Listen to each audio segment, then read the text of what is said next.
So here's a couple of examples. Anyone recognise this guy? A few nodding heads. This is Tom Dixon, the founder of Blendtec. They make blenders, believe it or not. The company was founded in 1975. No one had heard of them up until about early 2000s. And then he released this video.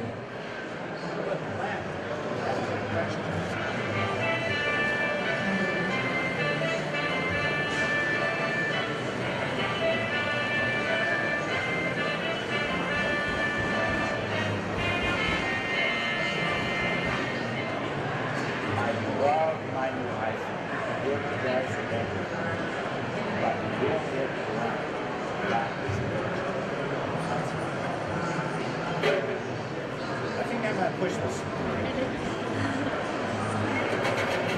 Sorry if you can't hear.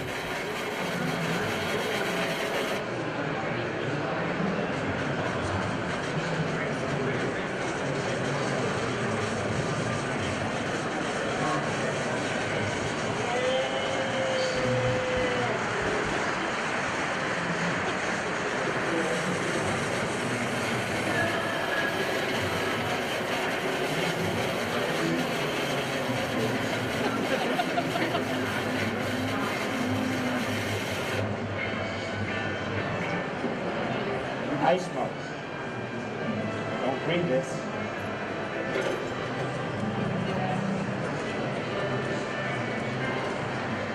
Now, you fans on YouTube have asked me to blend an iPhone, so I did. But I have another.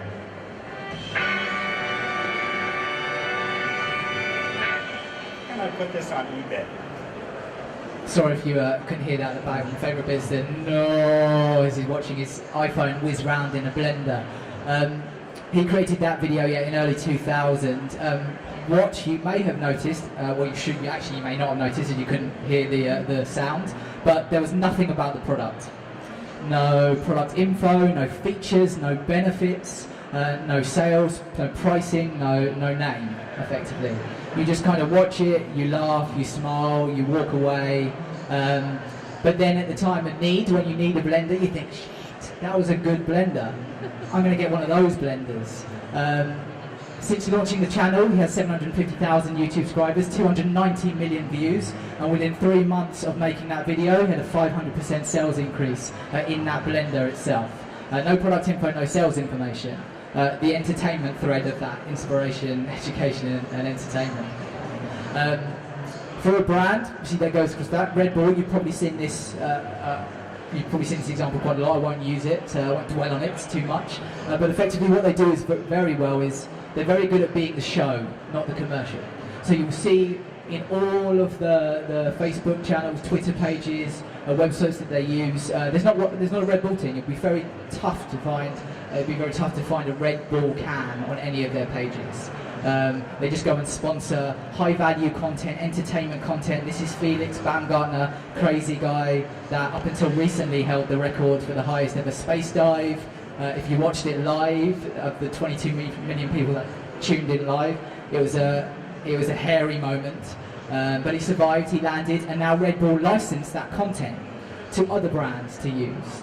So actually now they're licensing all of this media content to other brands, and they see themselves as a media house. There's a great quote from the CEO that said 70% of our Facebook audience go there to waste time, so let's give them some cool to do when they get there, effectively. So they're creating this entertainment content. And then hopefully to take that and lead by example, here's a quick example from Hootsuite. Anyone a fan of Game of Thrones here? Super. Can you turn the audio up? That's okay.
It's obviously a little bit higher production value than the Blendtec video that was recording on his iPhone.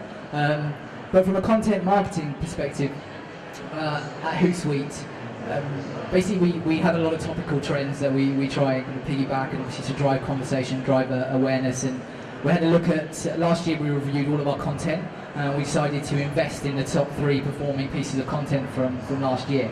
And we had a lot of Game of Thrones fans in the office, so last year we created an infographic which explained a similar thing, compared channels, Facebook groups, Facebook channels to the kingdoms within Game of Thrones. It was by far our most successful piece of 2013, so we decided to invest and align this with the 2014 launch of the new Game of Thrones season. And since releasing the video, we've had over 1 million views, coverage in time, Ad Age, Fast Company, and 60,000 shares generated. So again, that was based around being informed, data informed about what's resonating with our audience. So, okay, some of us are maybe making assumptions initially about what resonates and what content resonates, and what communities we should be targeting. There may be some businesses that don't know what communities to target. But you can test, learn. You've heard the saying, the cliche, fail fast, test, iterate, evolve. And there's a lot of data and free tools like Hootsuite that allow you to track and monitor the level of engagement you get on your content, and the level of engagement and activity that you run on your social media channels. Do more of what works, do less of what doesn't. And for us, we would seen that Game of Thrones was the highest shared piece of 2013, so we created and we ran with that thread as per this. So another angle of storytelling. So my final tip is, you've probably heard the 80-20 rule: 80% engagement, 20% broadcast on content marketing and social media, which is very key. But actually, to evolve that slightly from an 80-20 perspective, a lot of people now are taking that 80% rule and just engaging for the hell of engaging with people, saying thank you, creating tweets, getting retweets, retweeting, favoriting. But what's important is to never lose sight of the business aspect of that engagement. Going back to that relevancy thread and continuing along with the Game of Thrones theme, embrace the mullet. So 80% business at the front, 20% party at the back. People want to see your personality. People want to see things behind the scenes. So yes, engage with people, but never forget about the business side and the revenue side of social media activities. There is an ROI to it all, and I could do another session on ROI. I haven't got enough time today, but really embrace that and ensure you maintain that relevancy when you're engaging. But don't be afraid to show personality. Don't be afraid to show a bit of leg on social media. People want to see that. Would you have a beer with yourself is what I normally ask. If I was talking to someone, would that person talking to me want to engage with me, want to have a beer with me, want to have a conversation? If I'm just broadcasting and being this robot, then of course your social media activity is going to stagnate and disengage. So in my last 5 or so minutes, just a couple of predictions then, future trends. So that was my 3 tips to implement in your social strategy. Very basically, respect the platform, understand the platform nuances, do the research on the platforms and understand how they work. Tip 2, storytelling, but understand the bite-sized nature, the bite-sized era that we're in, and create content that's relevant in that way. And then 3, yes, the 80-20 ad age, the rule of 80% engagement, 80% broadcast, but don't do it for the sake of doing it. Remember the business aspect of it and engage with a purpose. Create content that's relevant to your end users. So future trends then. So we work with, as I mentioned, about 75-76% of the Fortune 1000. So recently ran a Harris survey. We surveyed the top 20% of our enterprise organisation base, the top 20 performing percent, and all the research is on the Hootsuite website, Hootsuite blog if you want to check it out. But from that we've looked at the data and it's showing a bit of a picture, and there's some predictions that can be pulled out. First prediction for the future for 2015, effectively, as we're evolving so fast, is empowered organisations will win. So you may have heard employee advocacy and supporting and empowering your employees to talk on behalf of the brand. But to give an indication of that, here's an example of an average Fortune 500 company. Just an example sake. So the average Fortune 500 company has around 8 social media staff, or 8 staff working on social media. Those 8 people work on average 10 Facebook pages, 10 Twitter pages, with a combined 152,000 likes and 14,000 followers across those channels.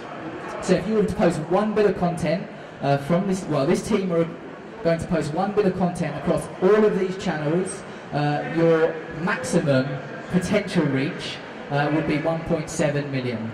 So the same company, same Fortune 500 company, the same team of 8. However, average employees, 160,000. Of those, they have 111 friends and 25 Twitter followers. If those were to post the exact same bit of content, maximum potential reach is 22.5 million. Now obviously this is a Fortune 500 company to show you an example of it at scale, but this does scale up and down to the one-man band, to the SME that has 100 followers, but 10 staff or 5 staff, all the way up to non-profits who have an army of advocates and ambassadors and volunteers that they can empower to promote content, all the way up to larger organisations. So empowered organisations, empowered employees will win in the future. Just a quick example of Hootsuite. This is how I do it at Hootsuite. So I have a team of 5 directly and then the rest of the office indirectly. I create a number of draft messages that go into the dashboard as drafts, and users can go in there and use those drafts. Create them, edit them, schedule them, do what they want with them. But actually they're compliant, because I know they're compliant because I've written them. It's governed in a way that I can suggest times to post, and I can suggest what content and how they should be talking about that content. And it's very simple for them to go in.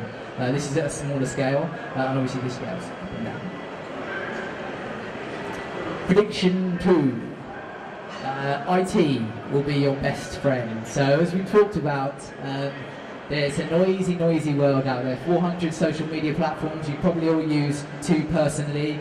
Your business uses at least 2, maybe 5, up to 10 already. That's only going to start to increase. Or the volume of content you push through those platforms is going to increase. So start investing in technology and the platforms behind that allow you to manage them properly. Obviously Hootsuite is an example.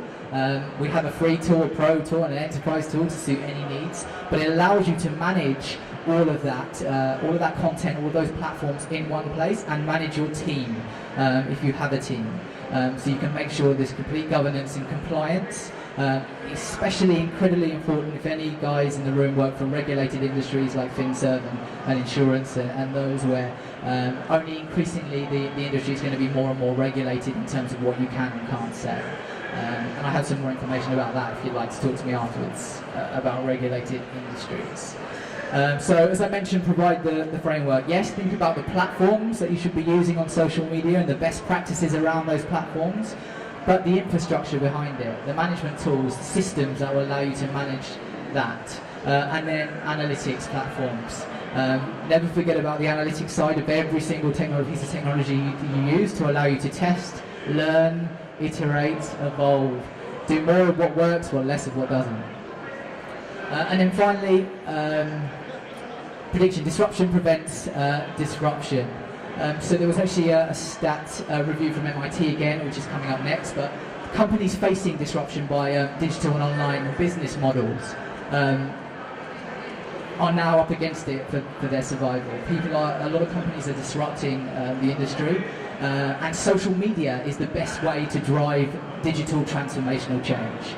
Social media is embedded across the organisation, as I mentioned, democratised completely across the organisation, whether you're using it for social customer service, listening and responding to complaints and queries, social marketing, broadcasting and engaging with your content, social selling, if you have a sales strategy for listening to queries, listening to those conversations in the awareness and consideration end of the funnel and influencing them, or just general social media management or social recruitment in HR using LinkedIn. Social has the ability to drive transformational change across the business now. So the prediction is disruption will prevent disruption by utilising social media in the future. So as I mentioned, on the final point, MIT actually released a study earlier this year with Capgemini Consulting, and the outcome of this campaign, of this study, was change or face competitive obsolescence. So we're no longer having the conversation or asking the question, should we be on social? We're asking and having the questions of how much should we be on social? And that's me. Thank you very much.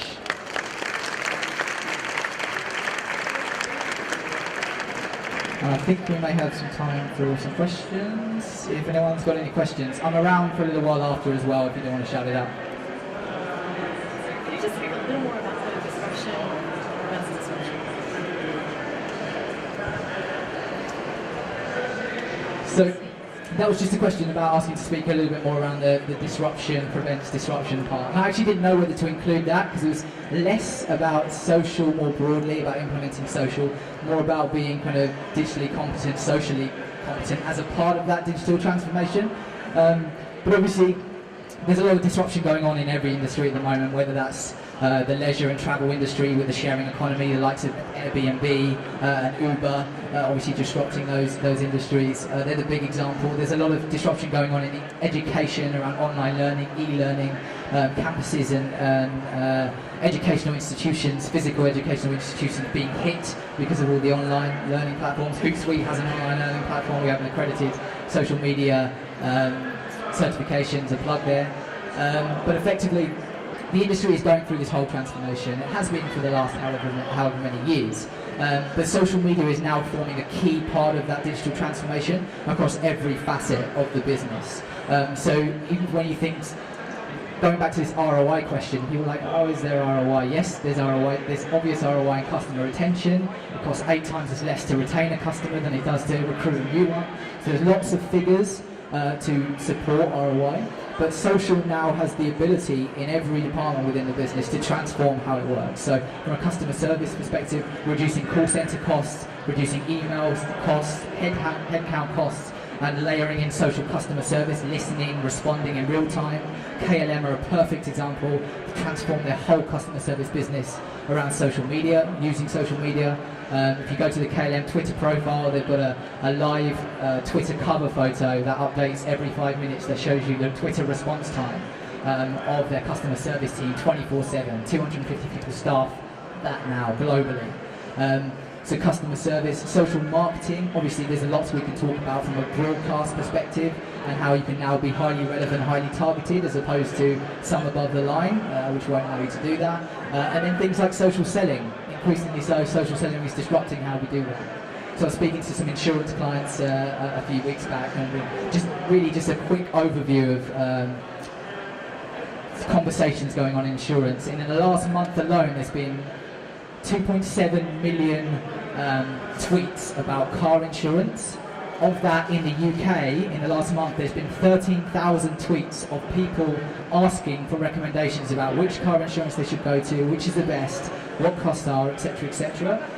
And an average car insurance policy is £600. That's something like £7.5 million worth of business in the last month alone, just by people having conversations around car insurance. So, going around to this disruption thing, social has the ability to interact here in every side of the, in every facet of the business. Sorry, that was a bit longer than me. Any other questions?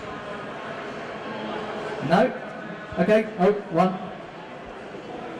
So other than Hootsuite and the reporting that you can get within Hootsuite, like within your team and your community managers, what other analytics tools, sentiment tools, kind of trending tools, anything like that could you recommend that sit around it, particularly free ones like Hootsuite?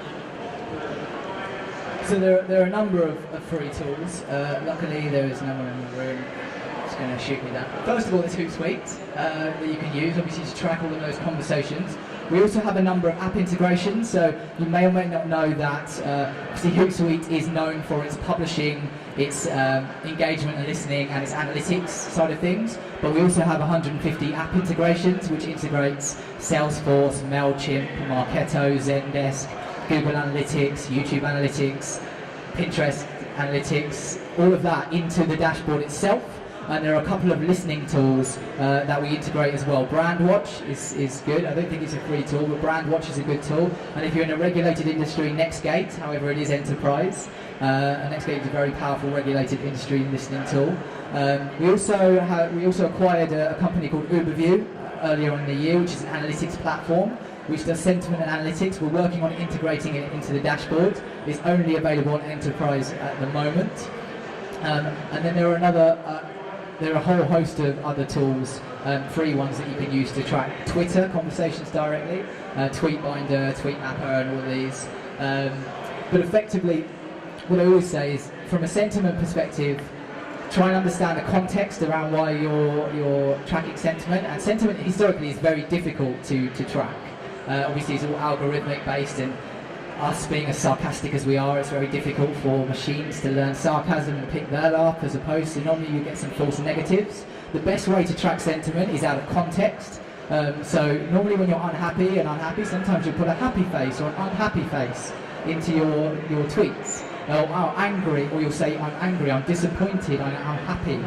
So the best way is to use the keyword monitoring tools to track those sentiment related keywords in context, but also happy, unhappy, etc. And that's how my team actually track it through the dashboard. Thanks. Anyone else? No?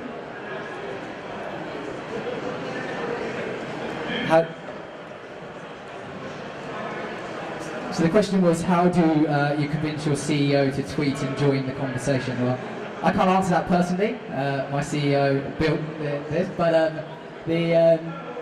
the best way is data. So everything is data informed, and you can see these conversations happening. You can see the power and the impact conversations have when people like John Lager, the CEO, have those conversations. But also conversations are happening with or without you. So actually we're working on a number of education services to train C-suite, C-levels in terms of the power of social media. And the first thing we do is just surface all of the conversations that are happening, positive and negative, and set up a small training program that introduces the CEOs slowly into the world of social. Obviously, don't go setting them up a content plan and asking them to tweet 10 times a day, because they're not going to do it. But effectively, we use something like the platform to monitor and manage that, and then ask them to tweet once or twice a day, to listen into those and start step by step.